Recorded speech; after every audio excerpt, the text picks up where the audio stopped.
لو قدمتهم دعم للمجهود الحربي المصري بس، مصر تحارب العالم كله.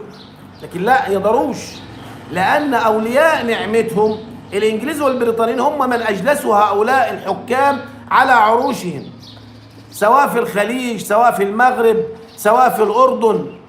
كل الدول اللي هي حكامها ملوك وشيوخ وأمراء، دول كلهم حاطينهم الإنجليز والفرنسيين وعندهم ولاء ليهم. أنا عندي قضية، أنا عندي أزمة اقتصادية، أخش حرب ليه؟ أدخل حرب ليه يا أولاد الكلب؟ أدخل حرب ليه يا أولاد الجزمة؟ انتوا عايزين تعيشوا تحت التكييفات وتعيشوا تتفسحوا في سويسرا وتتفسحوا في تركيا وتروحوا هنا وتروحوا هنا وتروحوا هنا وتركبوا عربيات وتتهمونا بتقول ان احنا شحاتين وتتهمونا ان احنا متسولين وتقعدوا بقى تنظروا علينا وجيش الجمبري وجيش البطيخ وجيش الكفته وتريقه وتقعدوا تسخروا مننا وعايزين نحارب عنكم يا ولاد الجزمه يا ولاد الكلب. هنحارب عنكم ليه؟ هنحارب عنكم ليه وانا عندي ازمه اقتصاديه؟ اجوع شعبي، ادمر بلدي عشان 2 مليون وعشان الشعارات الكذابه ادمر 120 مليون؟ لا، مصر اهم. مصر عندي اهم من غزه واهم من فلسطين واهم من سوريا واهم من السعوديه واهم من كل الدول العربيه. مصر عندي اهم من كل الدول العربيه، لان لو ما فيش مصر محدش هيقدر يحرر حاجه. لو مصر احتلت العرب كلهم مش هيقدروا يحرروها، لكن لو العرب كلهم احتلوا ومصر بخير، مصر تقدر تحررها كلهم زي ما حررتهم قبل كده. وزي ما الجيش المصري دافع عن الامه في عين جالوت وفي حطين وحرر الامه كلها وحرر الشام كله والعراق، برضه مصر كمان لازم تبقى بخير. عايزين نحارب ليه؟ عايزين نحارب ليه؟ نحارب عنكم انتوا نسوان؟ هو انتوا مش رجاله؟ انتوا مش رجاله فيكم شنبات؟ انتوا قاعدين على بس على التيك توك وعلى المش عارف ايه وتقعدوا تكتبوا وتقولوا جيش. طب ما جيش جمبري يا ولاد الجزمه، لما يا ولاد الكلب لما جيش جمبري عايزين يحارب ليه؟ حاجه مستفزه يا اخي، والله العظيم واحد تعب.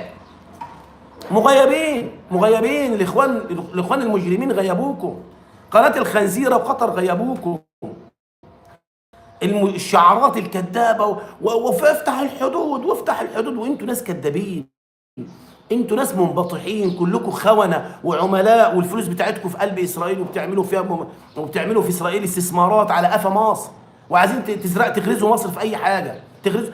طب ادفعوا. طب ما انتوا بتدفعوا لامريكا، ما تدفعوا لمصر، ما تدفعوا للمجهود الحربي. اشتروا سلاح، جيوشكم على ورق، شعارات بس. مصر حرب يا مصر، حرب يا مصر، طول عمرنا نحارب، طول عمرنا نحارب، واخواتكم جنبيكم وجيران. طيب ماشي يعني انا ضحي ب 120 مليون عشان خاطر مش عارف ايه؟ انا هحارب عشان مصر بس.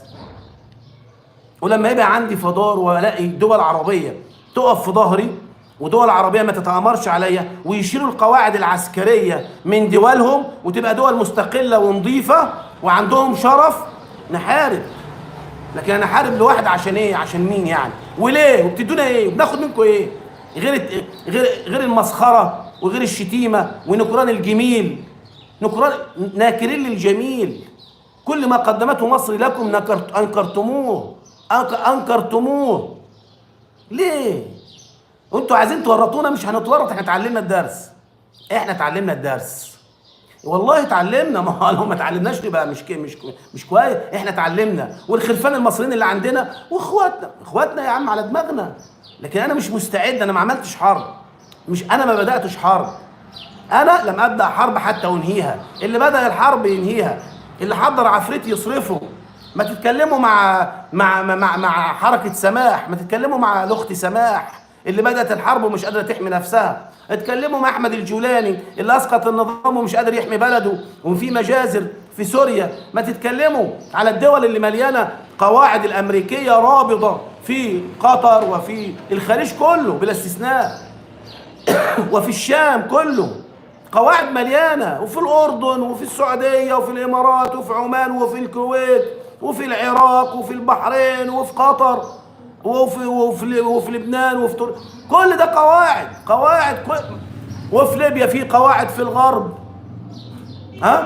كل حارب العالم. ما تغوروا في ده بقى يا جماعه. حلوا عن سمانه، ابعدوا عننا، حلوا عننا. احنا بنحافظ هنحافظ على حدودنا بس.